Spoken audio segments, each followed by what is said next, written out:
Hello and welcome to another episode of Boxing with Paul. And today I'm very excited to bring you Samsung's Galaxy A13, the non-5G variant. Let's take a look at it. So, released in March of this year, this phone is an oddity to me as it sports 32 gigabytes of storage paired to 3 gigabytes of RAM. It is not 5G, but it does have a 6.6 inch 1080 by 2408 display, along with a 15 megapixel camera and NFC, so a 5,000 milliamp hour battery. So again, even though this phone isn't 5G and it's only very, very low end specs, it's supposed to have a fairly good camera, and in addition to that, it's just a little bit larger than their other models coming in at 6, and this one comes in at 6.6, and the other ones have come in at around 6.5. Now, the phone itself does sport a 2.0 octa-core processor. All the cores are clocked in at 2.0, even though 4 of them are clocked in for efficiency, and then the other 4 are clocked in for more power-intensive, heavy uses. Now, let's go ahead and go over a quick tour of the phone. So, on the back of the phone, this is the black version, and we do have a triple camera array, with the main lens being of course, a 50 megapixel lens, followed by a 5 megapixel ultra wide, as well as a 2 megapixel macro and a 2 megapixel depth lens all the way to the side, if I am not mistaken. Now, if we look over to the left side of the phone, we're going to see a fairly plain phone. We just have our SIM/SD card tray. If you look at the top of the phone, you're going to be seeing a pinhole microphone. And if we go over to the right to the phone, you're going to be seeing me driven up the wall, because we have the volume rocker as well as the power button all on the same side. And if you guys are new to the channel, let me tell you, that drives me up the wall. Very often I am just trying to turn it up, I'm trying to turn it down, and I wind up turning off my screen. I wind up blocking my screen. I wind up ending the phone call, all because I'm just trying to turn it up or down. And here you go for, I don't know what I just dropped. And here for the TikTok people, here is the view of the volume slider. I'm not sure how well you can see that, but the volume slider and the power button are all on the same side. Drives me up the wall. So in the box, we do get a cheap twisted wire SIM ejector tool for you all to be able to see and observe.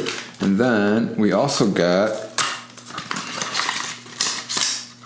a Type-C to Type-C USB cable. So you will need to buy a new wall adapter in case you don't have a Type-C to Type-C wall adapter at home. And we also get a bunch of paperwork, which is just a quick start guide, terms and conditions, some more terms and conditions, and that's about it.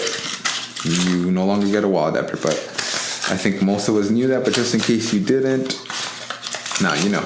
So while we're looking at the volume rockers as well as the power button, it is worth mentioning that we do have a fingerprint scanner up on our power button as well. And if we go over on the bottom of the phone, we can see a grill for our speaker. We also have a Type-C port in the middle for charging and data transfer, one more pinhole microphone, as well as a headphone jack. Here you go for the TikTok people. Here is a headphone jack, our USB-C port, as well as our speaker grill. And on the right side again, our fingerprint scanner and volume rocker.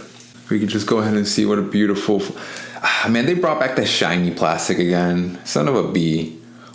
They definitely brought that shiny plastic back to where this thing is going to get scratched to all heck the moment anything touches the screen. It's going to get scratched. Matter of fact, I bet you that right now when I went like this, it got scratched. So once we get inside the phone, we can see that it's, your typical Samsung. It's fairly similarly laid out as the rest of them. I am very happy to see that now on the left side, we have a Google bar or a Google area instead of having Bixby, because Bixby in all reality, in all actuality, was just extremely annoying in my opinion. While we're at it, let's go ahead and finally open up our Geekbench test, and we're going to be finding out what kind of benchmark we're going to get. This is just an octa-core processor with 2.0 gigahertz for all 8 of the cores, for both the efficiency cores and the power cores. And we're going to be right back with you guys as soon as this is over. All right, and we are back. Unfortunately, this took a really painfully long time, and unfortunately there's no way to sugarcoat this. As you can see, we got a 148 for the single core and a 5 535 for the multi-core respectively. Again, a 148 for the single core and a 535 for the multi-core respectively. Those numbers are quite bad. Again, I didn't even need to look at these numbers. I didn't even need to wait until the Geekbench test was done to be able to figure out that this was not going to be great because it just took so long. I believe it took almost a whole 10 minutes to get this done. So again, our score up at the top with a 535 and the 3085 down at the bottom for something like a Galaxy S20 Ultra. Again, about 1/6 to the performance there, and this is, about a 10th of the price, roughly. So yeah, I mean, this is not a performance device. This is not meant to wow anybody. I think more than anything, it's just meant to bring a solid battery life, a solid screen, without costing a lot of money. And I think Samsung is aware that some folks might say that they don't need 5G. They'd say, well, 4G is just fast enough for me, and there's no need for me to get all that 5G and to spend any extra money. And I mean, I guess it works because some people do specifically seek out 4G devices. Why would you do that? I'm not sure, but some people do. But while we're at it, let's go ahead and try out the cameras while we're here. Okay, so then that would be a portrait picture. And then this is what video looks and sounds like on the camera of the Galaxy A13 4G. It's actually not that bad.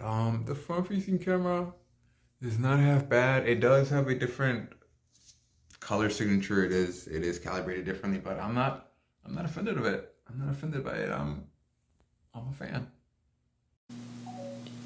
Okay, and then let's turn this around, and then let's fire up our main camera. So then, this is what video looks and sounds like on the main camera of the Galaxy A13 4G. I will not know what this looks like until after the recording, once I am editing this, but I am hoping that it looks a lot like the selfie camera, if not even better. But all right. Like I said before, this phone is an oddity to me. I don't even know why it exists with the 5G revolution being 2, 3, 4 years, into full effect. But there is people that are going to buy this. There are definitely people that are going to be buying this. Let me know in the comments, would you buy this? Why would you buy this? Or let me know what other phones similar to this you would buy. Actually, go ahead and tell me, what do you think about this texture? Do you like it when manufacturers do more matte textures with like a wavy pattern or something grippy where you can put your hands on it? Or do you like this? Do you guys prefer more the glossy, shiny surface where everything is very reflective? I kind of don't. I feel like that's a little bit on the older side, but everybody's taste is different. Everybody's cup of tea is different. And as always, thanks for watching.